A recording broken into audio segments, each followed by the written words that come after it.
नमस्कार साथियों। आज की इस क्लास में हम बात करने वाले हैं आरआरबी एएलपी की लास्ट 10 से 12 दिन का आपका मास्टर प्लान क्या होना चाहिए, आपके बेस्ट स्टडी प्लान क्या होना चाहिए। जैसा आप यहाँ देख पा रहे हैं कि मैंने सीबीटी 1 में कैसे 74 मार्क प्राप्त किए, वो बेस्ट स्ट्रेटेजी आपके साथ में शेयर करने वाला हूँ। तो आप जुड़े रहिए मेरे साथ।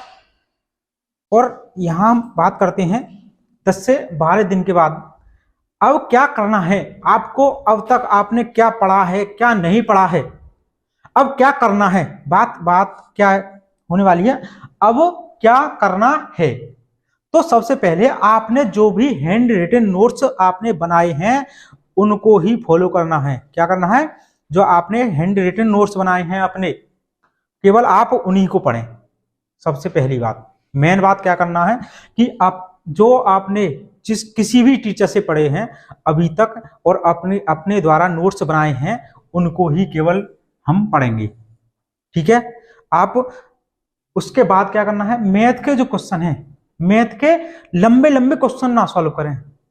जो आप पढ़ रहे हैं और जिनको आप कर लेते हैं सॉल्व, केवल उन्हीं को करें। ऐसा ना हो कि लास्ट टाइम में आप कठिन सॉल्व करने लग जाएं और आपका जो माइंड सेट है वो बिगड़ जाए, ठीक है। तो जो क्वेश्चन आप पर आ रहे हैं, जैसे पार्ट नंबर सिस्टम के फर्स्ट, सेकंड, थर्ड, इन टाइप के जो क्वेश्चन हैं उनको करने की कोशिश करें जो वन लाइनर हैं। और सबसे महत्वपूर्ण कि एडवांस मैथ है उनके फॉर्मूला को रिपीट करना शुरू कर दें। जैसे एलजेब्रा का हुआ, ए प्लस बी का होल क्यूब हुआ, या ए का क्यूब प्लस बी का क्यूब, ये सब क्या हुआ। जैसे एडवांस मैथ में पढ़ते हैं हम ए का क्यूब प्लस बी का क्यूब, ए का क्यूब माइनस बी का क्यूब। इस तरह के जो भी फॉर्मूले हैं एडवांस मैथ के उनको रिपीट करते हैं। धीरे धीरे रिपीट करेंगे तब तक आपको याद हो जाएंगे बिल्कुल कंठस्थ। उसके बाद आपको क्या करना है कि साइंस के केवल और केवल आपको पीवाईक्यू ही पढ़ने हैं, यानी कि प्रीवियस ईयर के क्वेश्चन। क्या लगाना है आपको, केवल और केवल प्रीवियस ईयर के क्वेश्चन को ही पढ़ना है, एक्स्ट्रा कुछ भी नहीं पढ़ना है। और साइंस के लिए केवल एनसीईआरटी को ही फॉलो करना है, केवल और केवल क्या करना है, एनसीईआरटी को ही फॉलो करना है। एनसीईआरटी से अलग एक कोई सी भी किताब, चाहे कोई सा टीचर हो या कोई भी हो, आपको केवल एनसीईआरटी ही फॉलो करनी है, कुछ भी अलग नहीं पढ़ना है। जैसे बहुत से टीचर जब मैं पढ़ रहा था तो थर्मोडायनेमिक्स ऊष्मागतिकी पढ़ाते थे। ऊष्मागतिकी का सिद्धांत रुद्धोष्म प्रक्रम हुआ, ये कहीं पर भी नहीं पूछाते और ना ही एनसीईआरटी में इनका उल्लेख है, तो आप इनको स्किप कर दें। तो वर्तमान समय में केवल और केवल आपको ये साइंस की केवल एनसीईआरटी को ही फॉलो करना है। और रीजनिंग में अब आपका वो समय आ गया है कि आप केवल और केवल रीजनिंग में नॉन वर्बल, एक तो होती है वर्बल, एक होती है नॉन वर्बल, यानी कि जैसे नॉन वर्बल में हो गया सिलोजिज्म, आर्ग्यूमेंट, ये सब नॉन वर्बल में आ जाते हैं। इन पर आप अधिक फोकस दें। जैसे कथन निष्कर्ष हो गए और सिलोजिज्म हो गया, आर्ग्यूमेंट हो गया, तर्क, ये सब अधिक नंबर के आते हैं। और मैं आपको बताऊंगा कौन कौन से कितने कितने नंबर के आते हैं, कितने क्वेश्चन किस पार्ट से पूछे जाते हैं। तो बने रहिए इस वीडियो में। अगर आपको वीडियो पसंद आती है तो वीडियो को लाइक करें और दोस्तों के साथ सब्सक्राइब चैनल को कराएं और दोस्तों को भी कराएं। आगे जीएस और करंट अफेयर को आप रिपीट पढ़ें बस। अगर आपने पढ़ ली है जीएस तो पढ़ें, अन्यथा अब आप जीएस को तो बिल्कुल छुए थे। क्यों? क्योंकि मैंने आपको अभी दिखाया था कि मैंने केवल और केवल 60 क्वेश्चन की तैयारी की थी अपने सीबीटी 1 के दौरान। 10 नंबर का करंट अफेयर और जीएस आएगा। आपको अगर पढ़ी है तो पढ़ें, अन्यथा मेरे माने तो इसको स्किप कर दें, बिल्कुल पढ़ें ही नहीं। बाकी आप और अदर जो चैप्टर हैं 60 नंबर के, उन पर पूर्ण रूप से ध्यान दें। आगे प्रतिदिन एक अवश्य टेस्ट लगाएं। क्या लगाएं? प्रतिदिन एक टेस्ट अवश्य लगाएं, जो मॉक लगाते हैं प्रतिदिन लगाएं आप, पर डे। और मॉक लगाने के बाद सबसे मेन बात जो होती है कि हमने 1 घंटे का मॉक तो लगा लिया, लेकिन हम क्या करते हैं कि हम उससे छोड़ने के बाद हम दोबारा से क्या करते हैं, क्लास स्किप कर देते हैं। स्किप करने के बाद हमें स्किप नहीं करना है, उसको क्या करना है, मॉक लगाने के बाद मॉक का एनालिसिस करना है। क्या करना है, मॉक का एनालिसिस करना है। आप किस चैप्टर से क्वेश्चन रॉन्ग हो रहे हैं, किस चैप्टर से आप स्किप कर रहे हो। तो जिस चैप्टर से आपके क्वेश्चन गलत हो रहे हैं या स्किप हो रहे हैं, उन चैप्टर को विशेष रूप से ध्यान दें। जैसे मान लेते हैं कि मैथ में आप एचसीएफ एलसीएम को गलत कर रहे हैं, तो तुरंत उसको नोट डाउन करें एक कॉपी में, और उसके बाद में जब पढ़ें तो मैथ का चैप्टर एलसीएम और एचसीएफ सबसे पहले पढ़ें, बाद में अन्य चैप्टर को पढ़ें। या जैसे मान लो आपका एडवांस का एलजेब्रा का कोई क्वेश्चन गलत हो गया, तो आप एडवांस का केवल वही पढ़ो जो उनका क्वेश्चन गलत हुआ है। तो इस प्रकार से एनालिसिस करने से आपके जो मार्क आप देखेंगे कि 5 से 6 दिन में 2 से 3 नंबर ऊपर बढ़ जाएंगे। तो आपको बहुत हेल्पफुल होने वाला है ये। उसके बाद अगर आप हमसे चाहते हैं जुड़ना, तो क्या करना है, आपको हमारे चैनल को विजिट करना है, और मैं इसको डालूंगा टेलीग्राम चैनल पर और यूट्यूब चैनल पर। तो टेलीग्राम चैनल पर आप देखेंगे कि इस पर अगर आप इसको अगर प्रेस करोगे तो आप डायरेक्ट कहाँ पहुंच जाओगे, टेलीग्राम चैनल पर। तो टेलीग्राम चैनल की ये लिंक डाली हुई है और ये यूट्यूब चैनल की लिंक डाली हुई है। तो आप हमारे पहुंच जाएंगे आरपीए यानी रियल पायलट अमित के चैनल पर। ठीक है, आगे अब आपको क्या नहीं करना है। अब तक मैंने बताया आपको क्या करना है, अब क्या ना करें। बिल्कुल नहीं करना है ये वाली बात कि मैथ के लंबे और कठिन प्रश्नों को तो बिल्कुल ही खत्म कर दो। मैथ के जो भी लंबे और कठिन प्रश्न हैं उनको नहीं करना, क्योंकि आपका जो माइंड सेट है वो बदल जाएगा कि मेरे नंबर कम आ रहे हैं या मेरे मैथ के क्वेश्चन गलत हो रहे हैं। तो आपको ये तो करना ही नहीं है, ये बिल्कुल नहीं करना है।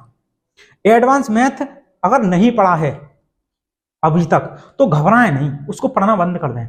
अगर बस जैसे जैसे हम जो बिगनर्स होते हैं वो एडवांस मैथ में थोड़े उनको क्या होता है, अनकंफर्टेबल होता है, वो पढ़ नहीं पाते हैं ढंग से। तो उसको क्या करना है, आपको एडवांस मैथ पढ़ना नहीं है, छोड़ देना बिल्कुल। उसके चाहे 10 क्वेश्चन आए या 20 क्वेश्चन आए, वैसे 20 तो ऑलरेडी 20 क्वेश्चन ही आएंगे मैथ के, लेकिन उसमें से 3 से 4 क्वेश्चन एडवांस मैथ के होते हैं।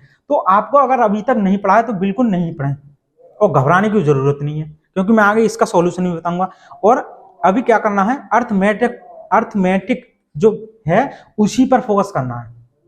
क्या ना करें, ये करना है, गलत हो गया, अर्थमेटिक पर अपना फोकस करना है। ठीक है, ये गलत चला गया इसमें कि अर्थमेटिक जो है यानी एडवांस पर आपको ध्यान नहीं देना, लेकिन उसके अलावा करना क्या है, अर्थमेटिक में जो भी प्रॉफिट और लॉस हो गया, टाइम एंड वर्क हो गया, पाइप एंड सिस्टम हो गया, और ये जो कुछ भी अर्थमेटिक में दे रखा है उसको आप रिपीट करें ज्यादा से ज्यादा। उसके बाद रीजनिंग के जो नए चैप्टर हैं उनको नहीं पढ़ना है। जैसे आपने मान लो कि अगर क्लॉक और कैलेंडर ये नहीं पढ़ा है, डाइस नहीं पढ़ा है आपने, तो इनको पढ़े ना, क्योंकि इनको पढ़ने से आपको आपके दिमाग में क्या हो जाएगा, उलझन पैदा हो जाएगी, और उलझन जब पैदा हो जाएगी तो आपने जो कुछ पढ़ रखा है वो भी आपका गायब हो जाएगा। तो रीजनिंग के नए कॉन्सेप्ट पर बिल्कुल चैप्टर बिल्कुल नहीं ना पढ़ें। और जीएस और जीएस के मैं आप शुरू में बताया था कि जीएस हुआ और करंट पेपर हुआ, इनके हमारे पेपर में ओनली और केवल 10 क्वेश्चन आने वाले हैं। कितने क्वेश्चन आने वाले हैं, 10 क्वेश्चन आने वाले हैं। तो आप जीएस और करंट अफेयर के क्वेश्चन को तो बिल्कुल पढ़े ही ना, बिल्कुल छोड़ दें, मेरे कहने से बिल्कुल छोड़ दें, मैं आपको तब भी बताऊंगा। उसके बाद अगर कोई टीचर मैराथन कराता है तो मैराथन तो यार सबसे बड़ी बेवकूफी होती है कि लास्ट टाइम में व्यक्ति या कोई भी जैसे बड़े बड़े जो भी टीचर हैं प्लेटफॉर्म वाले, वो उनको अपना व्यू चाहिए और उनको पैसा कमाना है। तो सच बता रहा हूं, ये मैराथन के चक्कर में तो बिल्कुल ना पड़े, क्योंकि अगर आपने मैराथन के 100 क्वेश्चन या 1000 क्वेश्चन पढ़े और उन 1000 में से आपने 100 क्वेश्चन या 500 क्वेश्चन रिपीट कर लिए तो आपको बहुत अच्छा लगेगा। अगर वही आप पर अगर 100 क्वेश्चन नए उन्होंने जोड़ दिए और आपके पर नहीं बने वो, तो आपका माइंड वो खराब हो जाएगा, कभी तो हमारा ये छूट गया।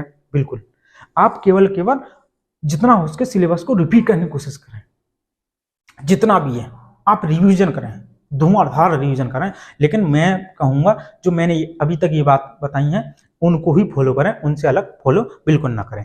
अब आती है बात कितना टारगेट करना है।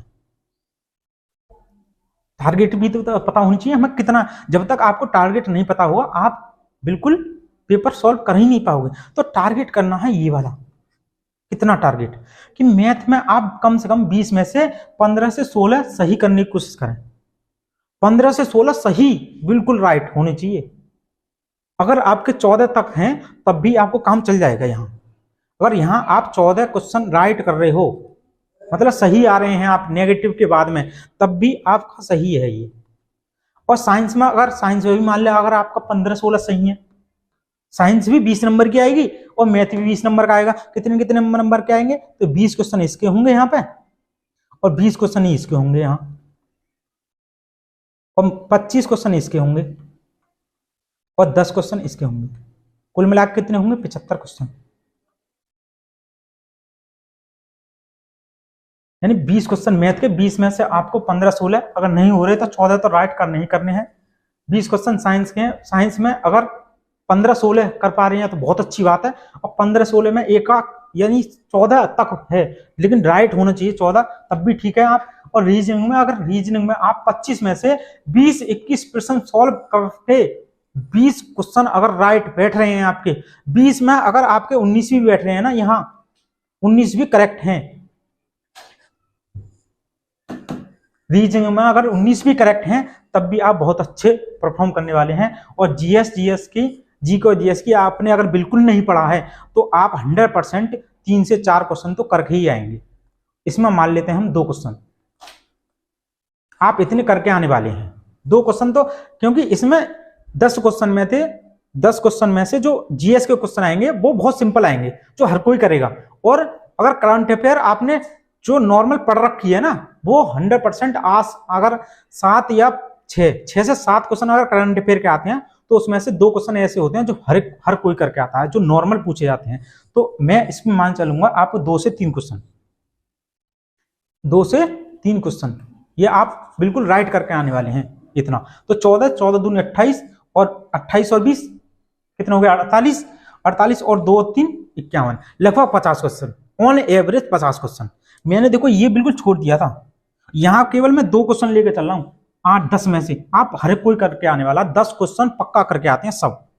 अब आपका स्कोर कम से कम कितना रहने वाला है? तो आपका स्कोर कम से कम मैंने बताया था, अभी जोड़ के कितना बताया था, ये 51, और मैंने यहाँ कितना बता रहा हूँ 46 से 50 के बीच में रहना अनिवार्य है इस बार, क्योंकि कट ऑफ बढ़ के आने वाली है, बढ़ेगी 100%।